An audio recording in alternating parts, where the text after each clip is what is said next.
Live from the heart of Lincoln, America. Welcome to Ticket Weeknights On 93.7 The Ticket and theticketfm.com.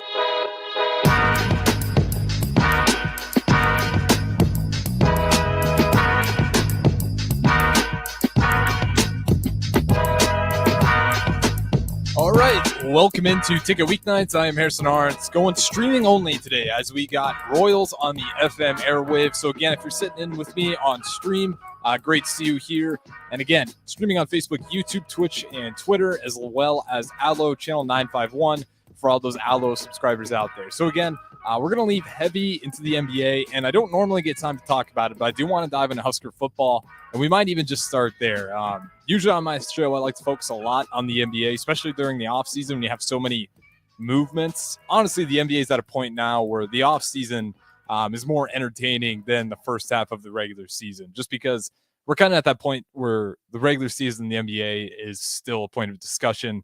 I don't even know if it's 82 games is too much or the players just aren't as incentivized anymore, you know, when you can make so much money. And they're at a point now where they definitely put themselves before the team. I don't know how you argue if that's right or wrong. Again, it's just kind of a different era. So maybe save that one for later, but I do want to kind of crack things open right away and talk about Husker football. And I'd love to hear from you guys' thoughts from it as well. 402-464-5685. So the reason why I want to start with Husker football is just haven't had time to talk about it. And it has kind of been a hot streak of recruiting for Nebraska.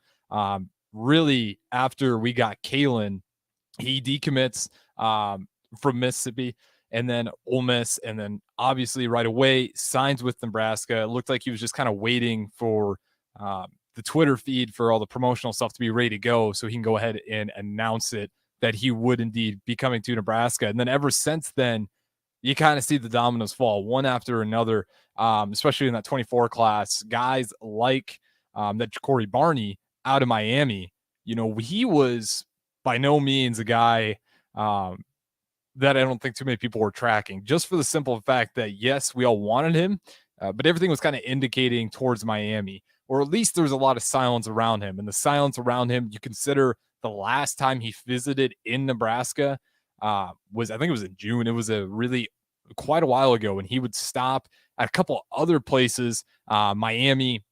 I believe he stopped at A&M as well as the last two camps, but ultimately he would go back and still be more fond of his visit to Nebraska. And he kind of opened up about that, a lot of that. And again, why he opened up with Kalen and starting this hot streak is he kind of says in the article, he really liked what he saw in Kalen. You know, Daniel Kalen, guy from Omaha, guy that knows the Nebraska end very well. And it's, you know, you hear from a lot of these players when they come in, like you kind of think of Nebraska as just this cornfield with the Cornhusker football team. And then once you land in Lincoln, it's a little nicer than you'd imagine. It's not all just cornfields. And the fans, even though that's the one thing you probably knew about coming in, it still seems to kind of sweep people off their feet a little bit. Not only about the fan, but the interactions with the fans. You know, you get a lot of a very welcoming kind of culture around here. And it worked very well. Obviously, as of late, Kalen, and then you get guys like Jacory Barney Jr. from Miami, Florida, who, again, the crystal ball projection had him heavily leaning towards Miami. I believe it was 89% before he actually announced or committed, I should say, to Nebraska when that was July 1st. And just kind of a surprising commit that I don't think too many people realized was going to happen as fast as it did. 4-star. I'd imagine he'll play wide receiver. That was his position in high school, but he is just listed as an athlete. So they'll see what he can do. Again, just a guy with a lot of speed. He's a little smaller, 6 foot, but still decent size around him, 160 pounds, again, a little lighter. So I'd imagine he's going to be playing somewhere wide receiver. We'll see where they put him. You know, maybe he can go back there safety. I'd have to watch more film on him, see what he all did on defense. But I know as a wide receiver, very talented. Just, again, the speed that Matt Rule seems to love so much, and we're adding more and more and more to the table. And just a bunch of guys, get through them real quick. Devon Hall, another Nebraska kid, another 4-star kid, wide receiver, same thing, lots of speed. And that's kind of a thing with Matt Rule, that he'll take the speed more often than not. Mario Buford, a cornerback, that one we knew quite a while ago. That was last month on the 8th. And then obviously the big one, Carter Nelson, a 4-star. 95 rating, and pretty impressive coming out of 8-man football to get that noise. It's just great to see Nebraska be able to pull a guy like that in. It seems like it should be easy, right? He's kid's from Ainsworth. He's talked about, Nebraska football. He's always been a fan of Nebraska football. But when you have Georgia knocking on the door saying, hey, we can get you over here, we can develop you and possibly get you a ring on the way out as well. And not only that, our ties with the NFL are so strong. We're just between Alabama and Georgia and some of the other SEC teams, they're just dumping guys into the draft year in, year out. So for Carter Nelson to have that trust in Matt Rule to believe that I can get that same development here, and it doesn't hurt to have a few guys, you have Fedoni in there who we still haven't seen play, but that's a really good tight end in terms of him coming in. We still have to see, which is crazy to see, but if he's as touted as he was when he first came to the program, hopefully this season where he's healthy, him and Carter Nelson, they can hopefully work together a little bit and he can kind of expedite that growth process, right? Because Carter Nelson, don't get me wrong, I have no problems with his rankings, but he is a little smaller, right? Not as strong as he needs to be. And that's can be said for most guys getting ready to play on the offensive line in the Big Ten, right? SEC at that too. Like it's probably going to take a year or two. But at the same time, you could also find ways to sneak him in there, maybe not constantly playing at the tight end position, but depending on his growth, he's a good receiver out there. And you saw a lot of that in Ainsworth on that 8-man football team. When you think about 8-man, obviously the field's a little smaller, but still a little more spacing, and he worked very well in that space. Really good at high pointing the ball thanks to his 6'4" frame. Doesn't seem to have too many problems tracking it in the air. So I can see him shake things up in the passing game. As far as the blocking, I'd imagine, he's in a few of those probably on the weak side to kind of protect him and let him get used to blocking in the Big Ten in particular. But it's going to be interesting to see, right? And this class is really coming together. It was funny, early on, the argument was we're just getting all these athletes, no stars. We'll see how it pans out. Now we sit 14 overall nationally in terms of the 2024 class. So it might have started out as just getting a bunch of athletes, a bunch of 3 stars, but it's quickly turned into just a sudden flood of these 4-star athletes. And again, I think it really started with Daniel Kalen, and I'm excited to see him. He's a guy that everyone kind of knew he was going to be a D1 quarterback. That wasn't the question. The question was, how good is this guy and how big of a miss is this from Nebraska? At the time at Ole Miss, this is before the Elite 11. So no one really knew, at least in my perception, I don't think anyone really knew how good he was. Unfortunately, I think we take a lot of these in-state kids, especially at the quarterback position, and we kind of like to see, what's that going to look like compared to all the other states, And sure enough, he goes to the Elite 11, cracks the top 11. Keep in mind to break 20 overall, finishes 10 overall. But the things that impressed me, he wins the accuracy competition, something that Nebraska, we just really haven't had that.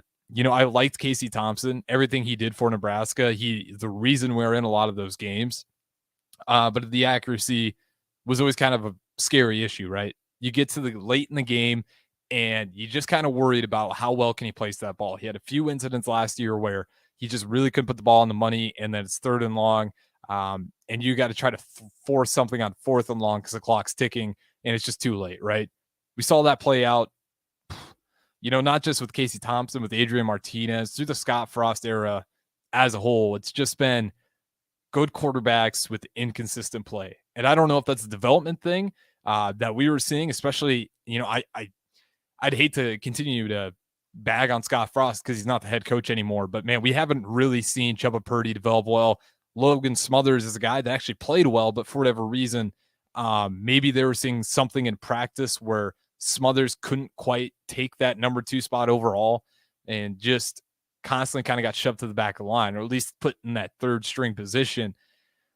But it didn't really make you feel any better, right? Because you'd see Chubba Purdy come in the game, and he never had a game where he came out a step better than the last one. It really felt like he was just kind of fighting his own head, and it made you worry about the development. Now with Matt Rule, I have a little more optimistic. I hopefully, he can get these guys really tuned in. You got Satterfield at offensive coordinator. Garrett McGuire teaching the wide receivers. He's kind of been a surprising story, right? You got to imagine Garrett McGuire. I think he's only 25, 24 years old, a really young guy. He's about as old as I am.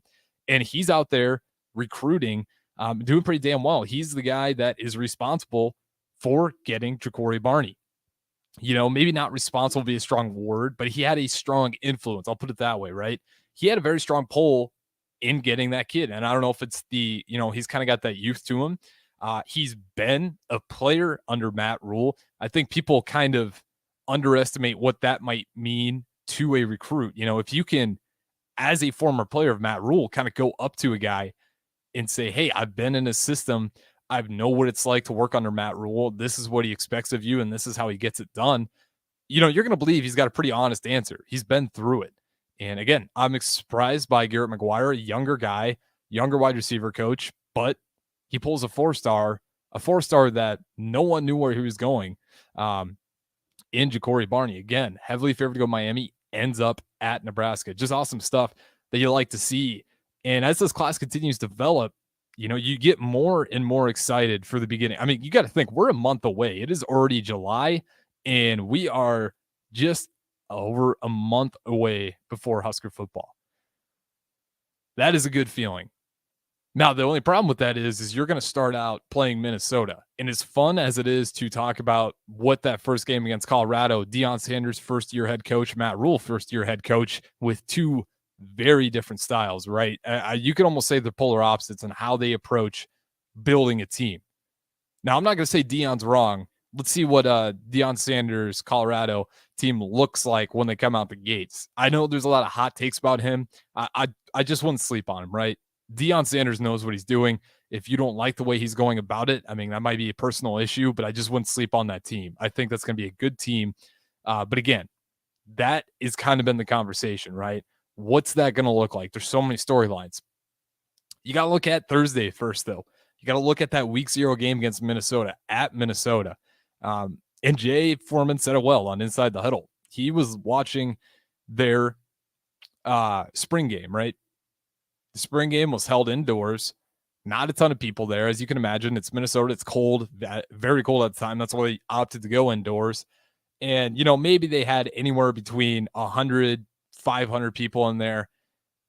Maybe more. On the video, it's kind of hard to tell. They could have had some lofts up top, and maybe you count some more people up top. But again, the point is hardly anyone there at that spring game. And Minnesota, you watch the film, it looks like the same team. O-linemen, running backs, same build, same offense, same physical, pound it, a cloud of dust and fall forward 5 yards, just over and over and over again. I'm saying this because Minnesota hasn't changed. And Minnesota has, really humbled Nebraska in the past few years. We talk about all the time about Nebraska needing to step up in order to kind of shake these teams off their back. For a while there, it felt like, okay, Nebraska's losing its prominence as one of the better Big Ten teams. Okay, now Nebraska's losing its prominence as one of the better middle-tier teams. Okay, now Nebraska's battling not being the worst team in the Big Ten. And we're getting to the point where teams like Illinois, they've got Nebraska. They got us pretty well down, especially during the Scott Frost era. Iowa, we finally just shook off. Wisconsin, they've had our number. Michigan's had our number. Michigan State's had our number. Ohio State's had our number. The list goes on and on and on, right? The only teams we've really been able to beat consistently is Indiana in the Big Ten, that is. Congratulations to that. But if you want to get out of the cyclical cycle of just constantly getting out coached, it's got to start sooner than later. And I have a lot of trust in Matt Rule. But again, you got to look around the Big Ten landscape. It's not going to be easy. I know it feels great to have a head coach in Matt Rule, a guy that has done everything up until this point, what I believe is right. He's saying the right things. There might be stuff behind the scenes that I don't know about, you don't know about, hardly anyone knows about but Matt Rule and maybe some of his staff. But for the most part, you like everything you're hearing. You like the recruiting class he's putting together. But it's going to start at Minnesota. It is going to start against that same PJ Fleck team that will humble you in one half. And they got to be ready for it. They're going to punch them in the mouth. It's going to be an early game, or excuse me, not early game. It's going to be a late game. I believe it's 7 p.m. kickoff, but it's up in Minnesota. Nebraska will travel well. That's not a concern for mine. But again, how many times have we showed up to Minnesota just not ready to go? And I hope this isn't the problem, right? I'm not saying this is what's going to happen. I'm hoping that this stuff finally stops. I can take losing a, well-fought football game. You put it all on the line, and, quarters 1 through 4, you gave it your all. And the final score or the ball, it just didn't bounce your way, right? It's when we pull up to Minnesota and we don't start playing until the second quarter.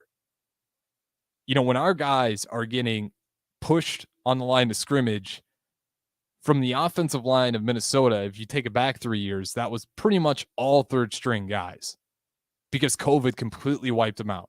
And we got bullied in the first half of that game. I want to say it was 2019, 2020 even. If you guys remember, it was probably that 2020 season. Text line 402-464-5685. I believe it's 2020 season when we went up there to play Minnesota, and we just didn't come out ready to play. It almost looked like we thought we had in the bag just due to how many players they were missing. It almost felt like they took that personally because they bullied Nebraska on the line of scrimmage, and there was no excuse for it.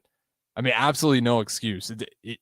It's credit to PJ Fleck, and it was kind of a bad omen for Nebraska football to say this is where we are, right?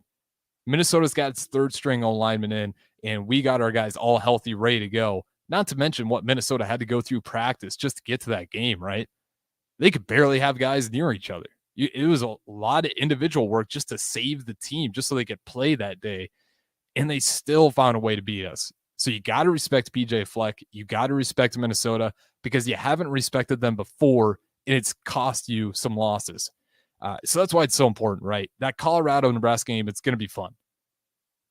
But until you find a way to look at the game in front of you and finally just get onto some positive momentum for Nebraska football, put one behind you, and then you go to Colorado and you think about putting a second one behind you, a second win that is. So again, that's kind of my thoughts on Nebraska football right now. I'm really excited to see how this class continues to develop. The way Matt Rule and the Garrett McGuire and the guys that I wasn't really expecting have doing very well on the recruiting trail. And it's just the first year of Matt Rule, right? You think about his time at Baylor and Temple, this will be the best class he's had. The best ranking in terms of, we're just talking rankings here, right? Nationally ranked class. This will be the best one he's pulling together. This 2024 class, that is. If we saw great changes happen in a hurry, but it's also a different conference, right? Is that same thing going to happen in the Big Ten? We've gone through an arsenal of coaches now with an arsenal of philosophies and an arsenal of ideas, weapons, styles, players, recruiting talent, style, everything. We have searched, it feels like, every direction. But this direction right here, Matt Rule, let's win the culture battle. Let's do these off-season competitions where points are showing up to other sporting events. Your bowling events, your baseball events, your swim and dive events. You get points for that, right? Because you're caring about yourself more than as a player. You're caring about the end, right? You're caring about the University of Nebraska. Good step there, right? Win the culture war. Well, also to win that culture war, you got to win inside your walls. How are you going to go to Georgia and pluck an ace, a guy that is getting recruited by SEC teams left and right? How are you going to plug that guy and say, hey, come to Nebraska. We got a great, we got tons of facilities up here, top of the art, and we're really building something. I know it doesn't look like it's there now, but you have to take my word for it. If you can't win the guys in state, how are you going to go over to Georgia or Alabama or Tennessee, Florida? How are you going to go down there and tell these SEC guys to trust you when you can't even get your own in-state guys in the border to trust you? But we're seeing that change, right? Carter Nelson, Kalen, Devon Hall, big names all going to Nebraska. So I feel pretty good about the culture right now, right? It feels like things are starting to click, but I got to see it. I don't know how many times we've said this before on the radio, especially here at the ticketfm.com. It's just because we're burnt out, right? How many times we got to say nice things, just kind of get burnt, by the Cornhusker football team, just kind of putting misplaced trust in them to get the job done. I like what I'm seeing. I'm trying to stay optimistic. Matt Rule gives me no reasons to doubt him. The only reason I have right now is I just haven't seen it. but he hasn't had the opportunity to show it yet. So I'm excited. And again, it's right around the corner. It's already July 3rd, and it is closer than you know. Pretty soon, everyone's girlfriends, wives, whoever it may be, you might have to start getting your girlfriend's wives some flowers and chocolates now, because once fall comes around, let's be honest, those weekends are going to be awesome and fun for you. But unless she's a football fan, it's good to kind of get those presents in early. But with that being said, good point to put a break on it here. I'm Harrison Arens, going solo all the way up until 7 o'clock. Talking Husker football. We'll dive into some NBA as well. Appreciate you guys joining in. Again, if you got any comments, feel free to chime in. 402-464-5685. Also streaming on Facebook, YouTube, Twitch, and Twitter, and Allo Channel 951. We'll go to break. I'm Harrison Arens on 93.7 The Ticket, ticketfm.com. I'll catch you guys on the other side. Agriculture is the economic engine of the Midwest. At Acres Equipment, we dedicate ourselves to making that engine run smoothly. We supply our farmers and ranchers with quality John Deere equipment, parts, and service. We also deliver the most advanced technology and precision ag strategies to help them farm today and for the future. Acres Equipment, solutions for every field. Ladies and gentlemen, it has come to the attention of the Nebraska Lottery that when people hear a radio commercial in their car for one of our lotto games, Powerball, Mega Millions, or Lucky for Life, they tend to begin daydreaming about how they'll spend the prize money if they win, instead of paying attention to the road. So please, when I tell you that Nebraska Lottery lotto games offer big money and big fun, keep your mind on driving. Do not start thinking about all the things you could buy if you win. Things like bright red sports cars, tropical vacations, 100-inch TVs, hot tubs, SUVs, a new computer, motorboats. Bob, snap out of it. Oh, good heavens. Ladies and gentlemen, my apologies. Perhaps I should go home now. You better let me drive.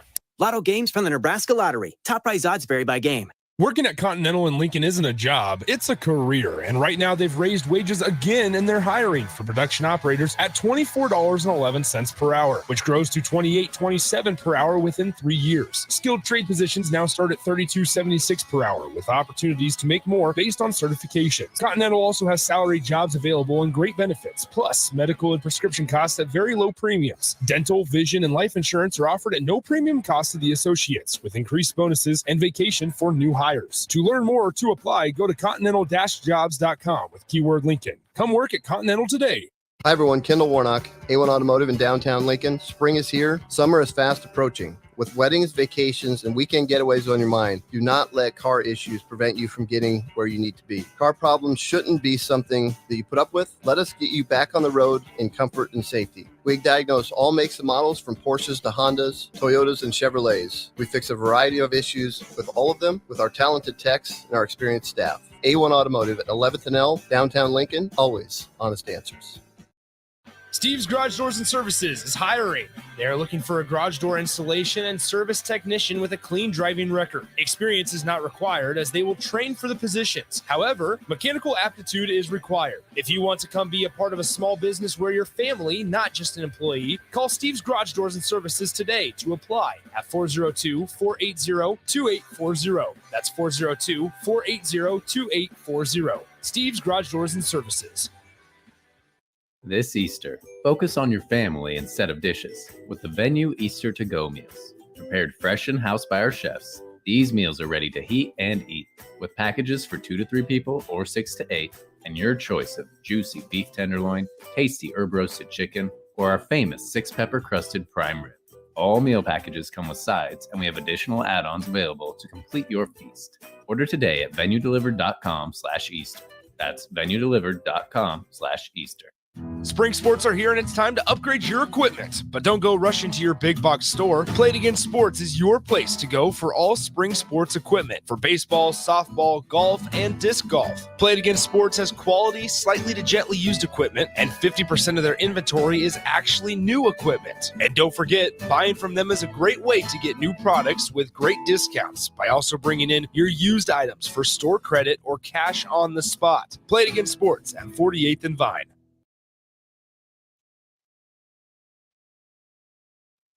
back to the Ticket Weeknights on 93.7 The Ticket and theticketfm.com.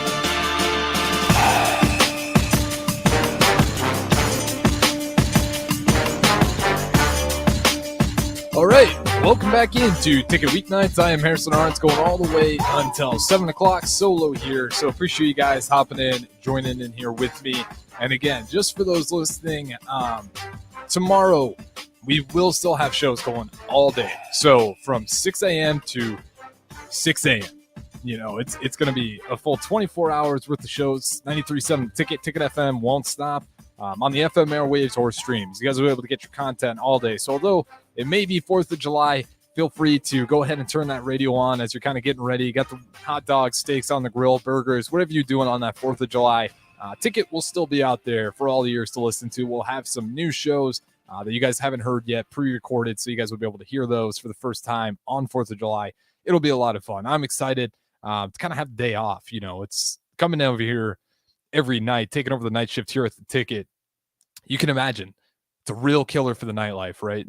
Not a lot of things you can go and do post-work to go hang out with your friends. You know, you want to go hang out with your friends. You're saying, hey, what are you doing at midnight? Not a fun thing. Not a text you're going to send out. You might as well just go home, go to bed, rinse and repeat till the next day. But nonetheless, I'm excited for it. I'm excited to have the 4th of July off. You know, listen to the Ticket, have that in the background. Like I said, we're going to have shows all day. Should be an awesome time. And if you guys have anything cool going on, feel free to shout it out. 402-464-5685. You know, me personally, 4th of July has always been a really fun one. My dad, in particular, shout out Chuck Arens back in Hartington, Nebraska, but Pyromaniac back in the day. And I'm sure all you guys listening, you might have some out there. You can remember your dads. Some take it to a new level, right? And my dad, 4th of July coming around, drives out from the farm into town. And I've never seen my dad's wallet, you know, break out so fast. You know, he was real frugal with his money. I'll put it that way. We're in the 4th of July tent. Man, he's got that thing open and he's not even looking at dollar signs anymore. He's just ready to light stuff on fire. And it's a pleasant memory for me, right? A lot of good times for 4th of July. And I just kind of hope all of you guys have an awesome 4th of July. Well, it's one of those great holidays where might not be required to go see your family and hang out with them. But man, when you can get together with your family and just enjoy a good 4th of July, it's awesome. It's worth doing. And again, can't be excited enough for it. And I hope you guys are excited as well, because, you know, once 4th of July hits, boy, that's when fall is really creeping around the corner. That's when kids are going to school, and that's when these sports really start getting going again. And I can't be excited enough. We didn't even talk about Xavier Betts on Nebraska football, wide receiver. I'm really excited for. You know, he had to do some things during the offseason to kind of get himself back into playing, but nonetheless, he's taken it very well. Everything I'm reading is he is ready to go. Betts is hungry. He's got plenty of positive things, kind of been one of the more positive talking points for this Husker football staff. I'm excited to see that guy again. It really feels like everything he has to do to get back, you know, into playing, took it seriously and took it with a lot of pride, right? And it sounds like he's going to be ready to go, and more than ready to go. Sounds like he could be a very impactful player on this year's upcoming roster. So again, I love talking Husker football. If you guys want to swing back to that, 402-464-5685, or feel free to comment Facebook, YouTube, Twitch, and Twitter, and Allo channel 951 for all those watching on Allo. Go ahead and give your comments in, and we can always swing back to Husker football. With that being said, though, I do want to change it up, kind of go back into my bread and butter here. Let's talk some NBA, because there's been so much going on. Draymond Green got extended, 4-year, $100 million deal, so $25 million a year. You kind of see that, right? I was talking about this before, and I've said it ad nauseum up until this point, and I have to, because if you don't know the NBA too well, and even if you really know the NBA and you can name a lot of the players, not too many people are paying attention to the CBA agreements. And the reason I say this, because it's all about the second apron tax. If you go $17.5 million over and you hit that second apron over the luxury tax, you'll start getting hit with penalties. Basically, you're limited from reconstructing your roster in the middle of the season. That's really the biggest kind of problem with it. And that's why it's going to hurt teams. But that really doesn't take place until a couple of years. And the reason I'm bringing this up is because I think the Warriors wanted to see what they could possibly pull in and let Draymond Green go. Let's see what happens, put him out in the market, and, you know, if it comes to it, we'll sign him back and rework a new contract, because he was a UFA. I don't think they were looking around. I don't think they saw anything they wanted. They understand that, hey, this tax apron's coming up. We're going to be over. We're going to be hitting this pretty quick. We're hitting it now. Technically, if we're to take effect now, we would be hitting that $17.5 million over the luxury tax. So I think they're in a win now.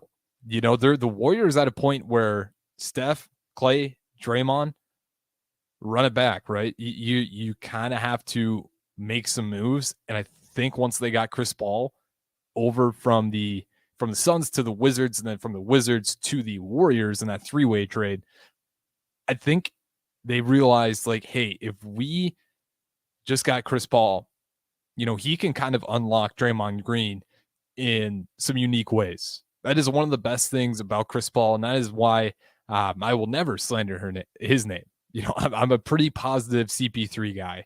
I've never gotten a lot of I've never understood a lot of people calling him a bad player. He's had a few disappointing playoff performances, but even during that time when he's on the Houston Rockets, it's like, how could you watch that and just put it all on CP3? And how does Harden walk out of that situation using CP3 as the scapegoat? They got rid of CP3 for James Harden. Look how that turned out, Houston. It went horribly. CP3 has been traded so many times, and so many times the team that gets him does significantly better than without him. So again, I'm just surprised. Why the Suns traded him is they had to make a move, right? And it was going to be Kevin Durant, it wasn't going to be Devin Booker, and maybe they just felt like we're going to be stagnant. We're going to basically just do the same thing we did last year if we do not make a move. Now, I thought the move would be moving on from Ayton, you know, and just trying to retool your bench. I did not think the move would be to bring in a Bradley Beal.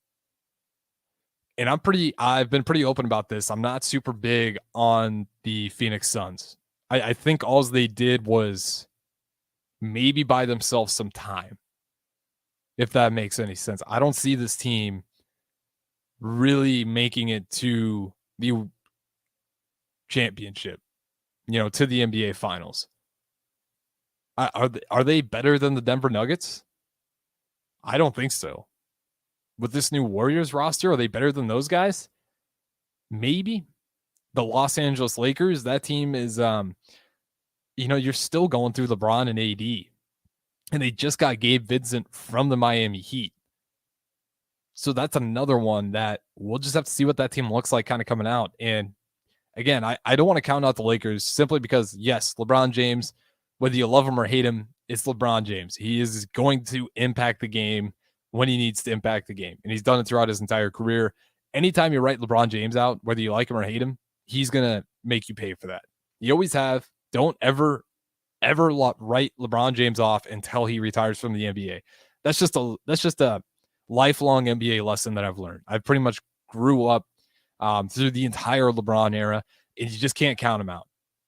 You know, even when he's having a bad season, a bad month with the shooting, he will turn that around in a hurry and really make you pay when you doubt him the most. So again, Lakers team, and I give Rob Pelinka credit. He's done a lot of really cool things, kind of reorganizing that team in the middle of the season. I do like adding Gabe Vincent. Again, how many times do we see a LeBron James championship? When you do, it's surrounded by shooters, right? It's LeBron James and a group of shooters. Outside that first run with the Cavs and maybe that one run, that kind of, I'll call it the Mickey Mouse title, legitimate, sure. But a weird one at that. During the COVID and the bubble, when they're at Disneyland, all kind of playing in, they win that one, even though they voted not to be there. They'd go home with the NBA title. I'm sure if they knew that was in the future, they would never have voted to not go ahead and finish playing the playoffs. But again, I don't see the Phoenix Suns as a team that's going to challenge the Denver Nuggets. Bradley Beal had a quote. Sounds awesome. They can guard KD. Second guy can guard Devin Booker, and I can just chill. Now, obviously, it's he's not saying he's just going to sit in the corner and hang out, but he's saying that third defender, good luck. The only problem I have with this is, I understand the argument. Who the hell is going to guard that team? You got to flip it over. who the hell are they going to guard? That's cool. You can score 130 points a game. But if you're talking about who's going to defend you, if you have a bad shooting night, you're screwed, because the way your team is built right now, who the hell are you stopping? You know, so if you want to like kind of talk about who's going to defend us, you got to figure out who you're going to defend. Because right now, that team, as good as they're going to be offensively, if everyone's numbers stay true and that consistency stays and they don't have a sudden slump like some of the ones that Klay Thompson have gone through recently, that is a team that is not really going to be able to stop too many elite offenses. You look at a team like the Denver Nuggets, they have a variety of ways to attack you. And if you're the Phoenix Suns, that variety of ways only gets magnified against a team like you, because you have a weak defender here, and Kevin Durant, maybe not a weak defender, but you're going to have that guy heavily focused on your offensive load. Now, if he's focused on the offensive load, that defense is going to be a little harder to force him to be a really strong two-way player. And I feel like that's what it's going to take. If those guys want to win the NBA championship, the NBA finals, I keep calling championship, if they want to win the NBA finals, you're going to have to somehow develop into some strong two-way players. Haven't really seen that from Bradley Beal through his career. Haven't really seen that through Devin Booker through his career. Haven't really seen that from Kevin Durant through his career. And that's no surprise. Those guys are all insane scorers. It's never been their job to be a two-way player. They've never had to do that. And rightfully so. Why? I mean, every player should aspire to be a two-way player, but when you get to the NBA, you just have to be real. That is a lot of exertion. It's one of my biggest pet peeves is when people call out the NBA for bad defense. The defense is anything but bad defense. You might catch a player here or there, especially if you get to the superstars. Maybe you see a player jogging, but for the most part, those guys aren't just playing weak defense. They're playing really self-controlled defense, really sticking well with their feet, sliding, and just doing everything they can to avoid contact. How many times do you see it when a guy like Jimmy Butler, every single layup, he leans in with his shoulder to get that contact for the N1?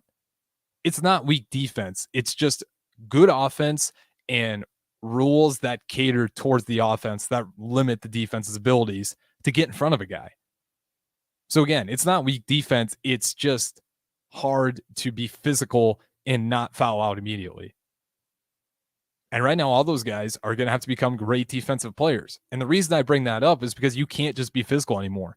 It takes a lot of movement, a lot of staying on your feet, a lot of sliding around, quick feet. You can imagine the players in the NBA today, you better have quick feet to stay in front of those guys. And they will kill you if you don't. So that's a lot of exertion, right? To play that elite defense and then to be that elite of a scorer. And right now, it feels like they're only worried about scoring. Now, it could be wrong. Maybe they come into the season, and now that Bradley Beal is the third guy, being that strong defender isn't as much as a problem. Because you look at Bradley Beal athletically, he's got quick hands, quick feet, freaky athletic. He should be able to stay in front of guys. It's just a matter of being disciplined and humble and being able to will yourself into playing solid defense, not just for one possession, not just for one half, every single time when you get to the half-court possession. It could all swing. I could be wrong about some of these guys not being able to defend at that level.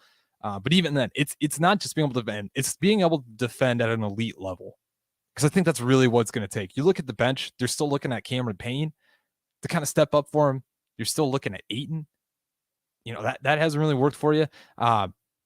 Again, just a team that I'm really curious about that maybe made some moves that buys them time, kind of like the Warriors, but doesn't really guarantee anything. Now, obviously, none of these things guarantee anything, but some boost your chances more than others. We'll put a pin on it here, and we'll continue this conversation on the next segment. I'm Harrison Arens, going solo all the way up until 7 o'clock. Appreciate you guys joining in. You want to chime in, 402-464-5685, as well as I'm streaming on Facebook, YouTube, Twitch, and Twitter. And again, you guys can always join in on the show. With that being said, though, we'll go ahead and throw it to break. I'm Harrison Arens on the Ticket, ticketfm.com, and I will catch you guys on the other side. Agriculture is the economic engine of the Midwest. At Acres Equipment, we dedicate ourselves to making that engine run smoothly. We supply our farmers and ranchers with quality John Deere equipment, parts, and service. We also deliver the most advanced technology and precision ag strategies to help them farm today and for the future. Acres Equipment, solutions for every field. Ladies and gentlemen, it has come to the attention of the Nebraska Lottery that when people hear a radio commercial in their car for one of our lotto games, Powerball, Mega Millions, or Lucky Life, they tend to begin daydreaming about how they'll spend the prize money if they win, instead of paying attention to the road. So please, when I tell you that Nebraska Lottery Lotto games offer big money and big fun, keep your mind on driving. Do not start thinking about all the things you could buy if you win. Things like bright red sports cars, tropical vacations, 100-inch TVs, hot tubs, SUVs, a new computer, motorboats. Bob, snap out of it. Oh, good heavens. Ladies and gentlemen, my apologies. Perhaps I should go home now. You better let me drive. Lotto games from the Nebraska Lottery. Top prize odds vary by game. Working at Continental in Lincoln isn't a job, it's a career. And right now they've raised wages again and they're hiring for production operators at $24.11 per hour, which grows to $28.27 per hour within 3 years. Skilled trade positions now start at $32.76 per hour with opportunities to make more based on certifications. Continental also has salary jobs available and great benefits, plus medical and prescription costs at very low premiums. Dental, vision, and life insurance are offered at no premium cost to the associates with increased bonuses and vacation for new hires. To learn more or to apply, go to continental-jobs.com with keyword Lincoln. Come work at Continental today. Hi everyone, Kendall Warnock, A1 Automotive in downtown Lincoln. Spring is here. Summer is fast approaching. With weddings, vacations, and weekend getaways on your mind, do not let car issues prevent you from getting where you need to be. Car problems shouldn't be something that you put up with. Let us get you back on the road in comfort and safety. We diagnose all makes and models from Porsches to Hondas, Toyotas, and Chevrolets. We fix a variety of issues with all of them with our talented techs and our experienced staff. A1 Automotive at 11th and L, downtown Lincoln, always honest answers. Steve's Garage Doors and Services is hiring. They are looking for a garage door installation and service technician with a clean driving record. Experience is not required as they will train for the positions. However, mechanical aptitude is required. If you want to come be a part of a small business where you're family, not just an employee, call Steve's Garage Doors and Services today to apply at 402-480-2840. That's 402-480-2840. Steve's Garage Doors and Services.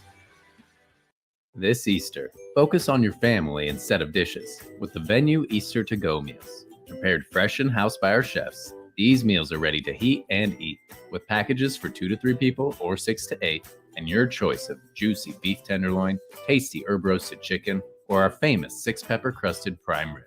All meal packages come with sides and we have additional add-ons available to complete your feast. Order today at venuedelivered.com/Easter.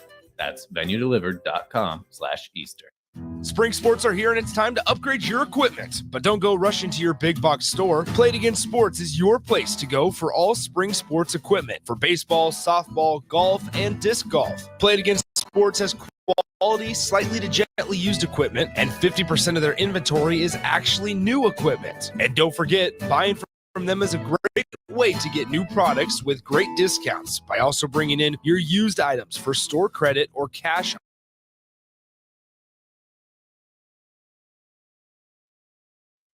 Back to the Ticket Weeknights on 93.7 The Ticket and theticketfm.com.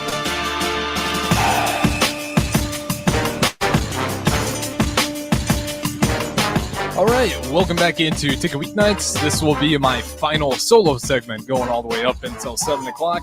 And again, be sure to stay tuned because up next we will have the Corner 3 with Austin Orman. That show's been a great one so far, especially just looking at the numbers-wise. Seems like people are really enjoying that one.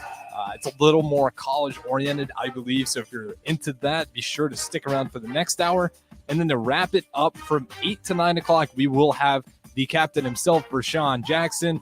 He'll be in here streaming in, actually, with a special guest of his own, Heart of a Husker, from 8 to 9 p.m. So again, you heard it from me. Plenty of good ticket content up ahead, so don't go anywhere. But I will go ahead and finish things off here on my own solo hour. So we talked a lot about the NBA. We talked a lot about Husker football. And we really left a point where by the last segment, I basically tied a knot on congratulations to the Phoenix Suns. I'm eager and curious to see it, but you're not going to win anything unless some of you guys can form into two-way players, or unless they have enough cap space to make another acquisition. That one's going to be tough. I'd have to look into the numbers, but I sure as hell know that Bradley Beal, Kevin Durant, and Devin Booker are not cheap. So what's left at the bottom of the scrap pile to kind of fill those spots? Again, they just don't have a ton of guys. So I'm curious to see that one turn out. Eager, put it that way. But moving on here, Damian Lillard, what I want to tie up on. Damian Lillard it's pretty strongly indicating he's going to the Miami Heat, right? He's requested to be traded. He's indicated that he would like to go to the Miami Heat. That is from Shams. So very good source there. And we've seen this with superstars, right? Superstars in the league, especially as of late, have a pretty good track record on ending up where they wanted to go. Where did James Harden want to go out of Houston? It happened, right? He goes to this, he makes it out, right? He gets to the Brooklyn Nets. And then over 76ers, Brooklyn Nets, and now he's on the move again. Kyrie Irving, he wanted to go to the Celtics, gets to the Celtics, doesn't want to be on the Celtics, wants to go to the Brooklyn Nets, gets to the Brooklyn Nets. And now Brooklyn Nets doesn't want to be there anymore. He wants to get out of there. He wants to go to the Mavericks. He sees Luka. Now he's on the Mavericks. Kevin Durant. Man, we're not winning here in OKC. I want to go to the Warriors. Gets on the Warriors. Man, it's cool. I did it at the Warriors. I kind of want to get out of here and do my own thing now. I'm going to go to the Brooklyn Nets. Gets to the Brooklyn Nets. It's not really working up here in Brooklyn. Who's this Ben Simmons guy? I thought he was going to be a hard worker. I haven't even seen him. Now I want to go to Phoenix. Now he's in Phoenix. These guys end up where they want to go. When you're at that level, for the most part, it's pretty well in motion already. And the reason why I say it's in motion, you look at the Miami Heat's trades, right? What they've been doing. Not a lot of players added to the roster, just space. And you don't have to be genius to mean, what does getting cap space mean? Why are they doing this now? So the Miami Heat, this is all within the week. Miami Heat, they get some more salary cap. They send Victor Oladipo to the OKC Thunder for draft compensation in trade exception. All right, cleared some space there. Moving on, another trade. What do you know? Miami Heat are in there again. Miami Heat, they don't get any players. They get a future second-round pick, and they give up Max Strus to the Cleveland Cavaliers. The three-way trade, San Antonio Spurs get C.D. Osman and Lamar Stevens. So right there, there's two trades back-to-back where the Miami Heat don't get a player, and instead, all they're taking is draft compensation and some second-round picks and a trade exception. They're moving pieces. It's happening right now. I'm sure the conversation's going, and you got to think in Portland too, they're going to treat Damian Lillard right. I mean, out of all the players that ought to have a say on where they go, he's one of the guys that by all means deserves that right. He has tried it with Portland over and over and over. He tried it with CJ McCollum for the longest time. They get Nurkic in there, still doesn't work. Who's this Anthony Simons guy? He seems like a pretty good player, but we're still not over the hump. And now you get Scoot Henderson. Do I want to be around to develop this guy, or do I want to go win a ring? Because I have been trying for so long, and all I've got to show for it is one Western Conference Finals appearance where I got swept by the Warriors. A solid Warriors team, to be fair. It's not like they got swept by a bad team. They got swept by, if you want to call them a dynasty, call them a dynasty, or a mini dynasty. They got caught by that Warriors when they were just running it back over and over and over again. So again, I think Damian Lillard, he's going to be a Miami Heat before we know it. That's just where I'm leaning. We have seen some of these things fall apart. There is a possibility that it falls apart, but I would be awfully surprised if that's the case. It all seems like Damian Lillard will most likely be Miami Heat. I said it before. You look at these superstars, KD, Kyrie Irving, James Harden, they end up where they want to go over and over and over again. It's no surprise, and I don't think it'll be a surprise this time either, especially when you're dealing with a guy like Damian Lillard that actually seems truly good for his word, that he will stay there. And if he says he's going to stay there, he'll stay. If he wants out, you better take it. He means it as well. With that being said, though, we'll go ahead and finish up this hour. Appreciate you guys listening. Nonetheless, it's been a great hour to talk some Husker football, some NBA, a lot of trade talks, possibility of Damian Lillard becoming a Miami Heat, which seems more likely than ever, especially with the movements they're making right now. These quiet movements, just getting some space ready for a superstar. And who knows what that does for the trajectory of the Miami Heat. You get a Damian Lillard with Bam Adebayo, and Jimmy Butler, all of a sudden that pick and roll game looks really scary, right? So they can make some noise over in the Eastern Conference. But there's a lot of teams still figuring out. We got to see what the Celtics looks like with Porzingis. Milwaukee Bucks, they're not going anywhere. Giannis only looks hungry for revenge. So again, plenty of stuff to go through, and I will continue to keep you informed. But I appreciate you listening to me. Up next, the Corner 3 with Austin Orman. Should be a good show. Appreciate you guys listening, and I'll see you guys next Thursday, actually. Have a good one.